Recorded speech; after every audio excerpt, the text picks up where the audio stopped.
This is Dr. X.H. Balthazar. I am broadcasting once again to present my findings from the world of the uncanny. This is not your average storm. It rages right now, as we speak, in the heart of Louisville, Kentucky. A 12-day monstrosity with no end in sight. Today, I'll sit down with a professor of American history at the University of Louisville, Dr. David Fields.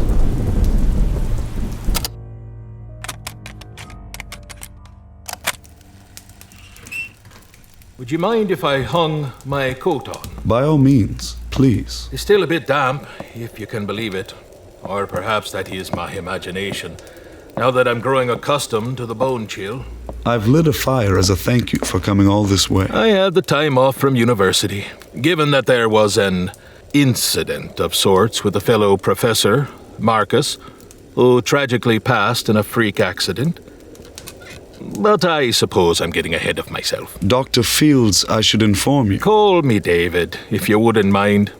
David, before we go any further, I intend to record this conversation for my listeners, unless you object. No, that's quite all right.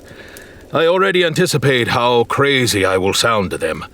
That is yet another thing I am getting used to. How so? Well, Dr. Balthazar. Call me David, if you wouldn't mind. Ha! The people of my town don't believe me when I say this is not just a natural disaster we are dealing with. No, this is a historic reckoning.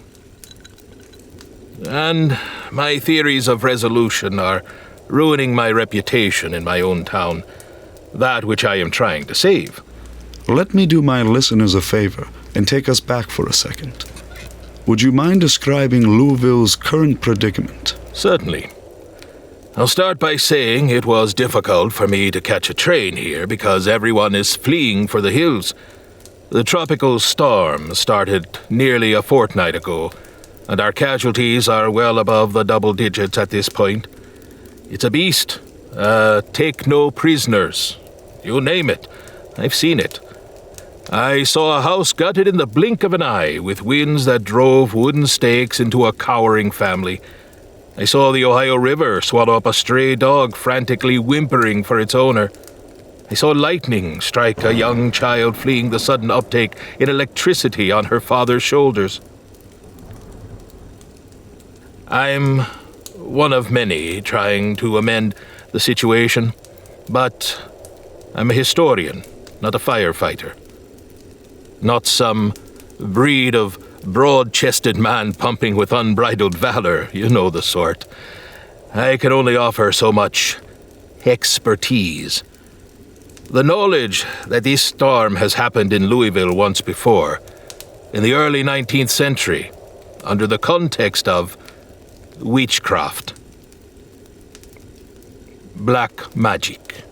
How did you discover this connection? It was the talk of the town at the time.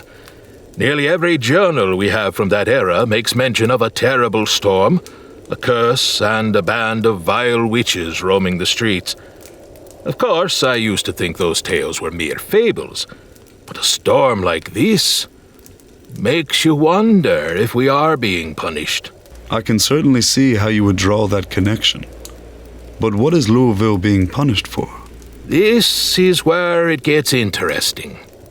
The coven was said to gather at a particular tree, right at the center of downtown Louisville, which was their altar.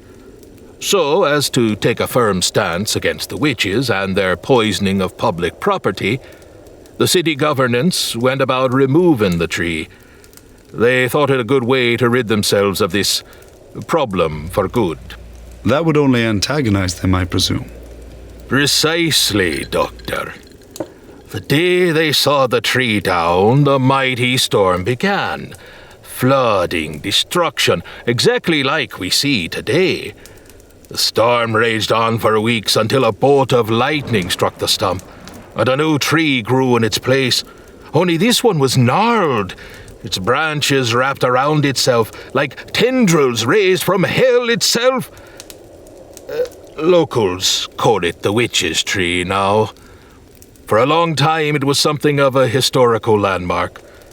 People will travel to the Twisted Tree and leave offerings, a way of atoning for the sins of the past. Only now this tale is all but forgotten. I had to dig through the university library just to find mention of it.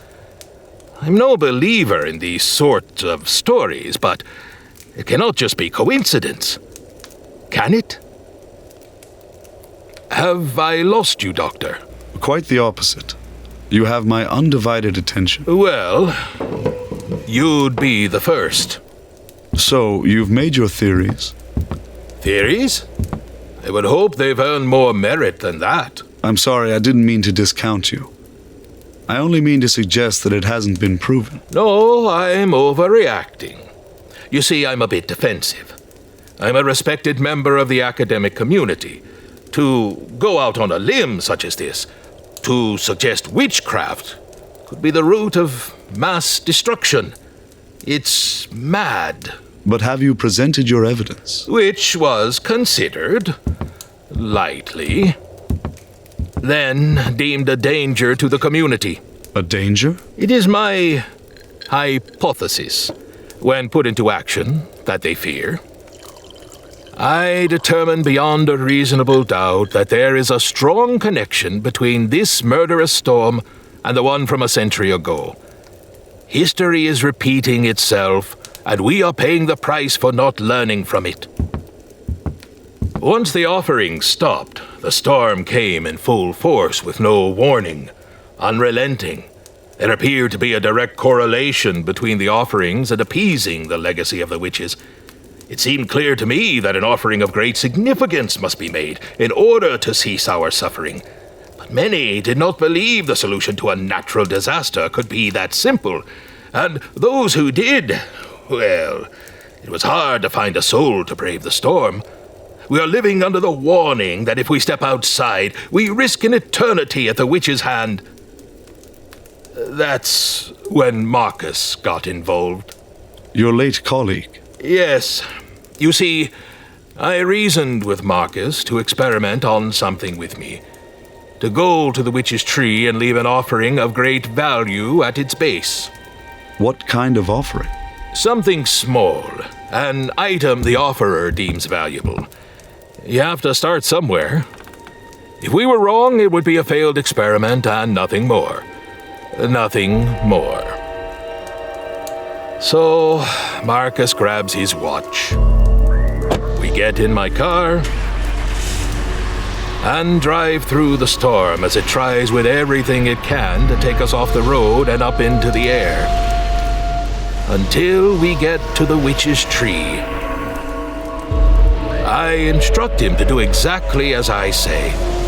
I tell him he must take his offering, extend it out in front of him so all can see, and walk slowly towards the tree. You have to show in your walk that you fear them. It's what they want from you.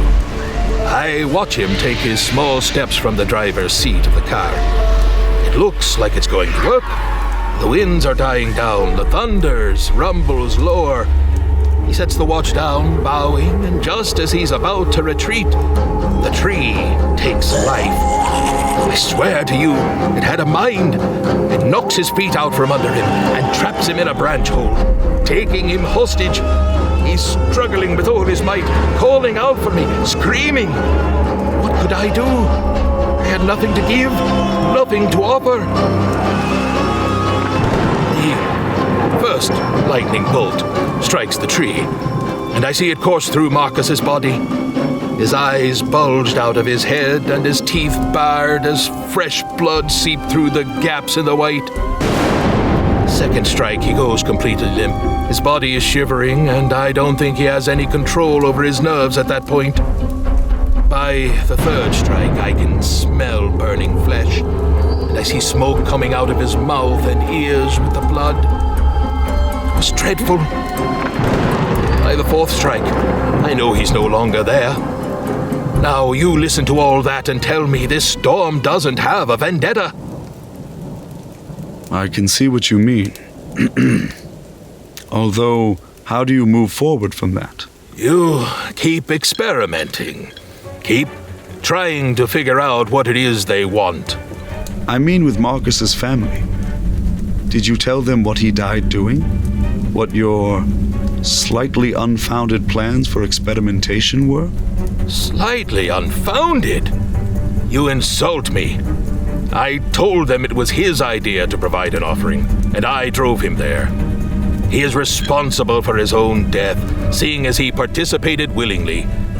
Otherwise, I'd be locked up, maybe, unable to continue on with my search to end this once and for all. But Who else is going to do this if not me? at what cost? You agree that the origins of the storm are supernatural, yes? I could see many explanations for this disaster, both the reasonable and the uncanny. No. I've presented the case to you. This is most definitely some sort of powerful spell. One that is asking more from us than it did last time. The way it took him and ravished him until he was lifeless. You don't mean... The offering value has increased. The spell is asking for more.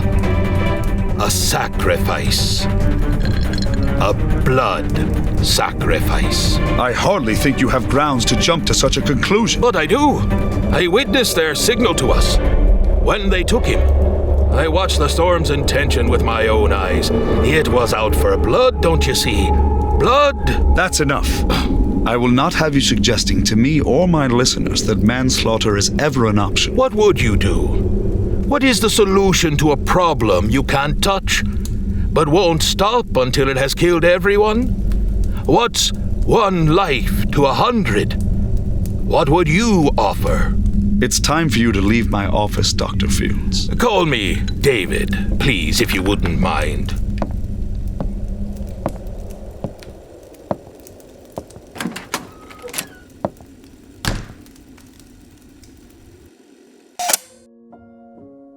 I pride myself on my ability to know a great deal about someone based on the first impression.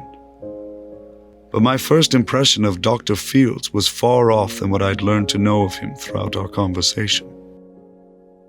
My initial impression of Dr. Fields was skewed, for what I learned throughout our conversation was disturbing and dramatically altered how I perceived him. I watched a man unfold before my very eyes, driven mad to prove himself, so caught up in his reputation that I watched him shed his skin and become someone else entirely.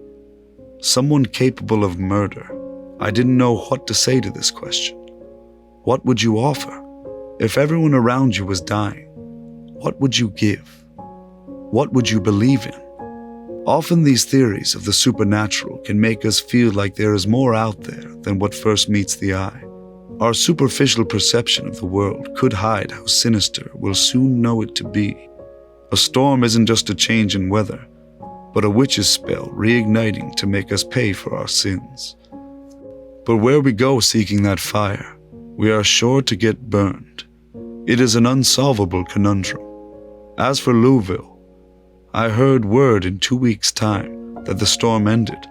It spontaneously ceased in the blink of an eye, after a month of wreckage and 47 innocent lives lost. I never heard from Dr.